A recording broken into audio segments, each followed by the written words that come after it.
The legacy of Odin will take down Kaido. Don't believe me? Well, watch the video till the end to find out more. So hello and welcome to UnderYZ. My name is Soham and today we are going to talk about this particular topic. But before that, let me just tell you all that this video is going to contain manga spoilers, so anime only fans have been warned. But before proceeding further, if you're new here then please consider subscribing to our channel since I do weekly anime and manga related content along with a bunch of other stuff. With that being said, let's begin the video. So 20 years. It's been 20 years since the defeat of Kozuki Oden, the prophecy of Toki, and a lot of different things happening at the same time and converging into a singularity. And at the center of all of that lies a certain character called Yamato, who is in my humble opinion going to be very important from here on. Now yes, I agree that he was introduced a little too late to the game, but still Yamato is going to serve a very important role here because of the legacy of Oden. Now Oda loves to play with the concept of inherited will and legacies. From time to time we have seen this happening in the series where Luffy is touted to be the person who carries forward the will of Roger as well as even Joy Boy for that matter. I mean, of course there's the entire Will of D shenanigan for sure, but even beyond that, the concept of someone inheriting the will or the legacy of a person is not really new in One Piece. It has been done a lot and for a very good measure. So keeping all that in mind, I think that Yamato's character is going to be very important from here on, and especially in the future of the series as a whole, because Yamato is going to move forward the legacy of Oden, and that is very essential here. Now before moving forward, I just want to quickly analyze the situation surrounding Luffy, because currently he's in a 1v1 fight against Kaido. All the other shenanigans have been taken place, all the other wacky theories including Zoro kills Kaido has been done away with, and now the only thing that we are left with is none other than Luffy versus Kaido. So here two major questions arises. First of all, there's a group of people who are saying that is Luffy too overpowered now because he's going head to head with the Emperor? To this, I just want to say that the series has been going on for 20 years, over 20 years. If Luffy is not going to be strong right now, then there is basically no other time. He can't be on an Emperor level if he's not able to go head to head against Kaido, and even then this is not a singular achievement of Luffy himself, because prior to all of this, even the Red Scabbards had attacked Kaido, and hell, even Zoro utilized his most strongest technique in the form of the Ashura form, and after all of that, here we are left with Kaido, a bleeding Kaido who is facing off against Luffy. So this is a very ideal situation in my opinion, and to this comes the second group of people who will probably say that what is even the necessity of adding Yamato to this equation? This is absolutely a perfect chance for Luffy to show his true strength, true growth as a captain, and why he deserves the title of the Pirate King. Now yes, I totally understand that because it makes very little sense to disrupt the growth of Luffy in a way, but to this I just want to say that I do not think Yamato is going to contribute strength wise to this fight. I think that Yamato's contribution is going to be something a little different. And I'm coming to that in a bit, but before that, I think that this fight is going to be elongated. Luffy versus Kaido is not going to be a very quick one.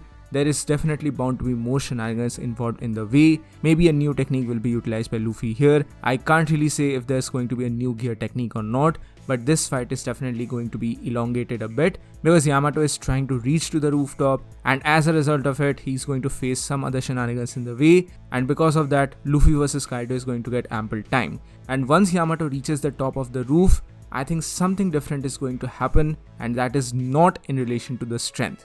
I think at this moment Luffy has more than enough strength to actually take down Kaido, but in spite of all of that, I think that Yamato is going to provide some major details information wise. Because we have to remember here that we are technically kind of getting towards the end of Wano, and Wano is definitely the launch pad for the ending or the end game of One Piece. After this we have Elbaf, possibly after that we will have the One Piece arc, and after that the potential war against the world government. So Wano is definitely like the launching pad for all of these things, and hence we need some information. We need some very crucial amount of information which is going to be showered to us by none other than Yamato. Yamato is going to carry forward the legacy of Oden, which is metaphysically being represented by the logbook of Oden and all the knowledge that Oden had acquired for all these years in his journey along with Whitebeard as well as Roger. Oden definitely knew a lot of different things which we as readers do not know as of yet, and all of those things are going to be very important because we have to remember that they actually went to the One Piece. They know the mystery behind the world government, the Void Century, the Joy Boy, the Will of D and everything else. Rayleigh had not revealed to Luffy these crucial information, but there's something much more to all of this which is going to move the plot forward, and in a way I think that Yamato is going to be very essential here in order to take down Kaido. Strength wise, Luffy is more than enough, but the other aspect of the series has to be coming from the point of view of Yamato. I mean, yeah, sure, Yamato is not just going to stand there. Yamato is also going to fight against his father, but at the same time, I think that the most amount of damage is obviously going to be done by Luffy here. Yamato might be using some of his attacks at the very end, and that's fine, that's totally fine by me. I mean, yeah, sure, Yamato was introduced late into the game, but his role here definitely is in relation to move forward the legacy of Oden, the legacy to open Wano, the legacy to find the One Piece, the legacy to find the answer, the true answer to all the problems of the world in a way. That logbook of Oden is going to answer a lot of different questions that we have over the series, and things are going to be very interesting for the future in my opinion. Lastly, I just want to conclude this video by just capping off all the things that I do not think that Yamato is going to contribute that much to this particular fight strength-wise, but rather this is more in relation to the information reveals, and some sort of an information will be revealed to even Kaido himself, something which he does not know, something which he's not aware of, and that is kind of going to crush him in a way. I mean, I'm just making speculations here, obviously I cannot be 100% true here. These are all speculations, these are all predictions, but just seeing the way in which the story is moving forward, I do not think a strength battle is just enough to end Wano.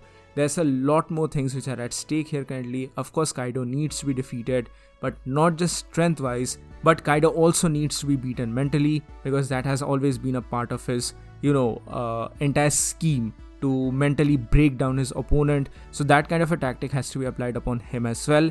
And all of these things are obviously going to be done by Kaido's own child, or rather the legacy of Oden here, that is indeed Yamato himself. So these are some of my predictions for the upcoming future of One Piece. What do you guys think about all of these things? Please do let me know in the comment section below.